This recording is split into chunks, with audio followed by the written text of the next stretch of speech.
Kini Amerika Syarikat dilaporkan sedang mempertimbangkan untuk menghantar pasukan khas ke Iran bagi merampas secara fizikal uranium di perkaya Iran itu. TV negara Iran sudah pun menyiarkan rakaman penduduk tempatan bersenjata yang berkawal di pantai menunggu perkara itu berlaku. Menyurut The New York Post, operasi itu akan melibatkan ribuan tentera darat menyerbu fasiliti nuklear Iran, mengelak jerangkap samar, menggali keluar pintu masuk terowong yang musnah dan mengawal kawasan sekeliling. Semua ini berlaku sementara satu pasukan kecil anggota operasi khas secara fizikal mengambil uranium tersebut. Kini, Iran dilaporkan telah meletakkan periuk api dan bahan letupan di rangkaian terowong di Isfahan sebagai persediaan untuk ini. TV Kerajaan Iran kini menayangkan orang awam bersenjata di kawasan pantai berhampiran Jask yang terletak di timur Selat Hormuz, mendakwa bahawa mereka sudah bersedia menghadapi serangan Amerika Syarikat. Pencerobohan darat. Baiklah, Michael Prejean ialah seorang perunding dasar luar dan keselamatan negara serta bekas pegawai perisikan yang bersama kita dari Washington. Michael, adakah operasi ini benar-benar sedang dipertimbangkan dan adakah ini benar-benar sesuatu yang boleh dilaksanakan?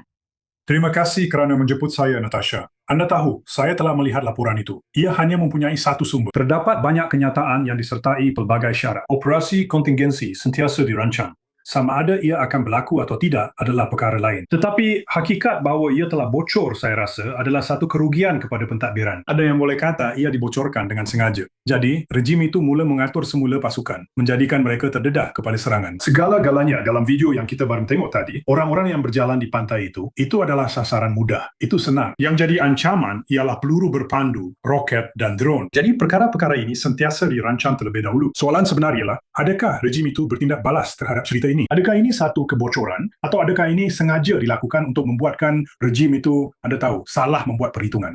Saya ingin bercakap sudah tentu tentang keupayaan AS pada ketika ini. AS perlu mengawal suku ruang udara, mengekalkan perimeter pertahanan di sekeliling beberapa tapak nuklear secara serentak dan mengeluarkan 20,000 paun uranium yang diperkaya. Sambil mengekalkan, Anda tahu, kemungkinan korban jiwa dan melawan baki tentera Iran yang masih ada. Adakah AS? Tentera sebenarnya sudah cukup berbeban sekarang selepas 12 malam serangan. Operasi pertahanan Teluk ini, ancaman di Laut Merah. Anda tahu, untuk menangani sesuatu sebesar ini. Saya rasa mereka tidak berbeban kerana operasi yang sedang berjalan, tetapi mereka akan terbeban dengan sesuatu seperti ini. Maksud saya ialah, Anda tahu, adakah kita sudah mempunyai pasukan di rantau ini? Adakah kita bersedia untuk ini? Ancaman utama kepada mana-mana pasukan yang anda letakkan di dalam Iran ialah sama ada Iran mula menggunakan drone dan amunisi lain untuk menyerang kehadiran kita. Anda perlu mempunyai kordon luar. Anda perlu mampu menjaga, Anda tahu, mempunyai perimeter pertahanan udara untuk mampu menangani sebarang ancaman. Dan itu memerlukan pasukan konvensional.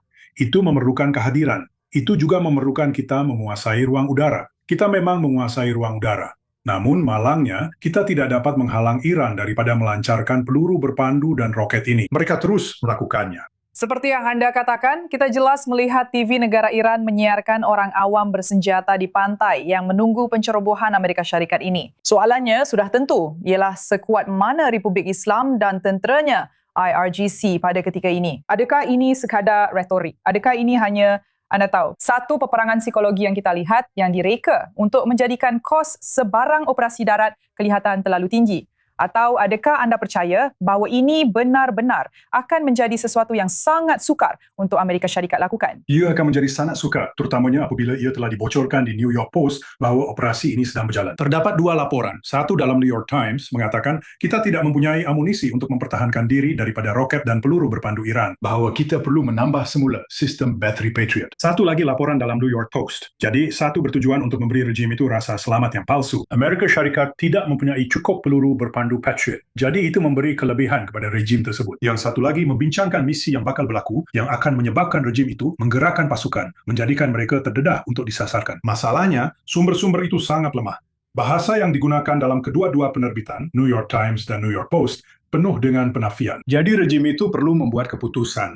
Tetapi apa yang rejim itu tahu ialah mereka boleh terus mengganggu di Selat Hormuz dan mereka telah membunuh 4 rakyat Amerika minggu lepas. Dan mereka masih belum menerima hukuman seperti yang dikatakan oleh pentadbiran itu. Dan itu adalah isyarat kepada rejim bahawa mereka boleh membunuh rakyat Amerika. Dan Presiden hanya akan memberi tumpuan kepada Selat Hormuz di mana kita mempunyai pengaruh. Dan itu adalah satu masalah. Baiklah Michael, saya ingin mengucapkan terima kasih kepada awak. Seperti biasa sangat menarik untuk mendengar pandangan awak tentang perkara ini. Seperti biasa kita perlu tunggu dan lihat apa yang sebenarnya akan berlaku di sini. Kita langsung tidak tahu apa yang akan berlaku, Natasha, kerana Presiden yang membuat keputusan.